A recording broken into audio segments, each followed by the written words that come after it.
Do you know what happened to Alan C? We conducted manhunt on him, Mr. Chair, including Johnson Chua. Kasi we believe that Johnson Chua is the one really in charge of yung financing and logistics of that laboratory. Okay. Hindi namin, we believe na nakalabas na sa Pilipinas, Mr. Sa Chair. memory mo, sir, how long did you look for Alan C? Habang naandun ako sa, because I was assigned in Davao City from 1995 until 2007, Mr. Chair. Until I left Davao City, we were looking for Johnson Chua and Alan C. Yeah, pero where did this search for Alan C lead you? Wala. Yun nga, sir. We conducted manhunt on him, pero negative, futile, Mr. Chair. So, the reports or the insinuations that Alan C was also killed summarily, walang I katotohanan don't yan. have idea, Mr. Chair. You don't have any idea because you were still looking for him officially. Yes, Mr. Chair. Because officially, you have not arrested or caught him, or he is not one of the 6 that were eliminated in the Dumoy factory. Yes, Correct? Mr. Chair. So technically, the investigation as far as Alan C. was concerned was continuing. Yes, Para Mr. sa'yo. Chair. He was even included in the case that we filed in court. He and Johnson Chua, Mr. Chair. Sir, in the 3 months that you conducted this surveillance on Alan C. and several other key personalities of this Dumoy raid, no? Would you say that it was extensive ang pag-surveil ninyo? Yes, Mr. Chair. Would you say that it was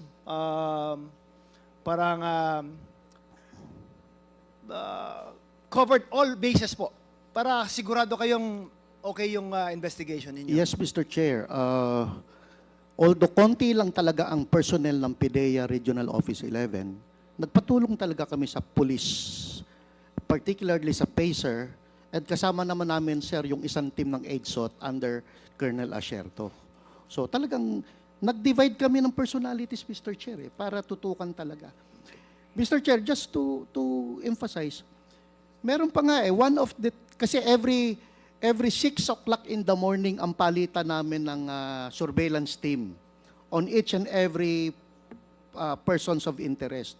There was a time na 5:30 galing sa Dumoy, 5:30 ng umaga, umalis, sir, yung isang incheck. So sinundan ng mga tao natin, dumiretso, sir, sa Cagayan de Oro. So wala na magawa yung tao natin, but dumiretso rin sa Cagayan de Oro. To tail him. Yeah, to tail him kasi baka mawala eh. So ganun ka-extensive yung Yes, investigation Mr. Chair. ninyo. Now, question. If ganun ka-extensive yung investigation ninyo, bakit hindi nyo in-include sa investigation ninyo si Michael Yang? When you already knew at that time that Alan C. had a business with Michael Yang. Mr. Chair, kasi nga, walang Michael Yang na lumalabas dun sa initial investigation, sa initial intelligence namin, Mr. Chair. I get that, sir. You already testified to that before. Ang question ko lang kasi, sinundan niyo siya sa Bunawan kasi may foam factory siya doon. Bakit hindi niyo siya sinundan sa DCLA? May business din siya doon eh. And Jed C. testified that Alan C. had several meetings with Michael Yang. Mr. Chair, hindi naman lahat ng tao, although maraming tao talaga kaming kinonsider, hindi naman lahat ng tao, tututukan natin.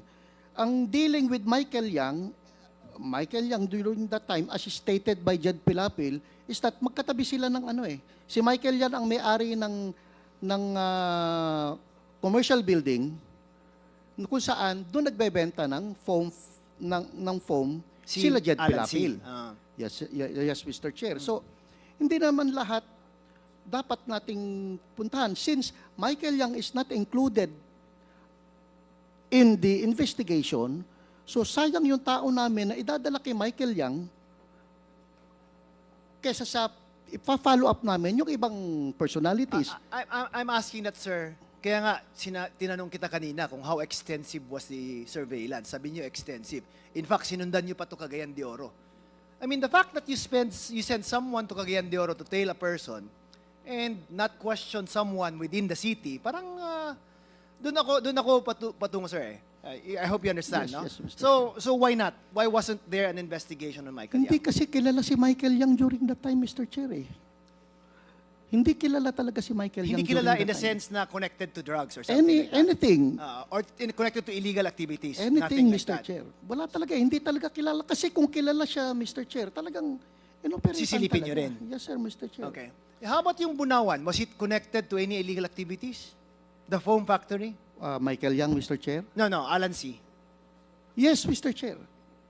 But you only found out about the scrubbers after you raided it, di ba? Yes, Mr. Chair. But prior to that, was Alam there any... namin na phone Na- factory niya yon, Mr. Okay. Chair. Kasi nga, nagbebenta siya ng... Kaya nga, if you will let me finish ba, prior to the raid, was there any illegal activity going on in the foam factory? Nag-prioritize kami, Mr. Chair, kasi during that time, Yes or no lang, sir? yes, kasi yung gusto ko lang makita ng committee, yung point of thinking ko Go during ahead that po. time. Sige. Marami na kaming areas of interest. Pero nakunan kasi namin ng actual video, Mr. Chair, yung Dumoy Laboratory na talaga nagmamanufacture doon. Right. So, stop muna kami sa iba, doon kami nag-prioritize, Mr. Chair, sa Dumoy Laboratory. Dumoy. Yeah, ang tanong ko po is bakit nyo in-include ang foam factory kung sa tingin nyo wala naman kayong illegal activities na nakita prior to the raid? Na andun, sir, namin nakita si Alex Kim. Si Alex Kim. Yes, Mr. Chair. Ah. Yun yung chief chemist nung laboratory. Okay, so you're saying that what triggered your interest in the Bunawan Foam Factory was the presence of Alex Kim. Yes, Mr. Chair. So without the presence of Alex Kim, you would not have dug Pinabayaan deeper namin into yun, the sir. Bunawan Foam Factory. Yes, Tama Mr. po ba? Chair. Yes, Mr. Chair. Okay. Now, last na lang, no? Ito lang, ang question ko lang is, itong kay Alan C., no? If he was the key figure in this Dumoy raid, but parang it stopped after the Dumoy raid? Parang you don't hear of Alan C. after that, eh. You know, even if you said that there was a manhunt that was conducted, parang nawala, eh. No? I mean, tama po ba? No, Yes. We filed a case against them, Johnson Chua and Alan C.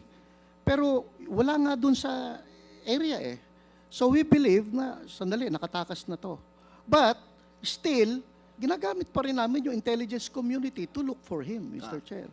My point kasi, sir, is in a form of manifestation. It's like, if Alan C. was a key figure in this Dumoy raid, and that Dumoy raid was very significant because it's the first in Davao, eh, na ganun kalaki na Shabu Factory, di ba? Yes, Mr. Chair. Ako, sa tingin ko, there should have been more noise in looking for this guy, eh. Kasi central figure siya, eh, sa nangyari sa Dumoy, eh. So, the fact na parang biglang nawala din yung interest on Alan C.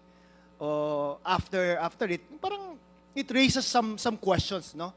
Na is there truth to the insinuation or the allegations of some other people that Alan C. and et al. Were actually killed after the operations in Dumoy? Kaya parang wala nang naririnig about them after the Dumoy raid. I have no idea about that, Mr. Chair. So any comment on that manifestation? We exerted effort, Mr. Chair, to look for them. Kaya lang yun nga, regional director lang ako ng Region 11 eh. And most probably, whole Philippines na yung gagalawan niya eh. So really, To get away from you. yes, kasama nga namin si Colonel Acherto, Mr. Chair eh.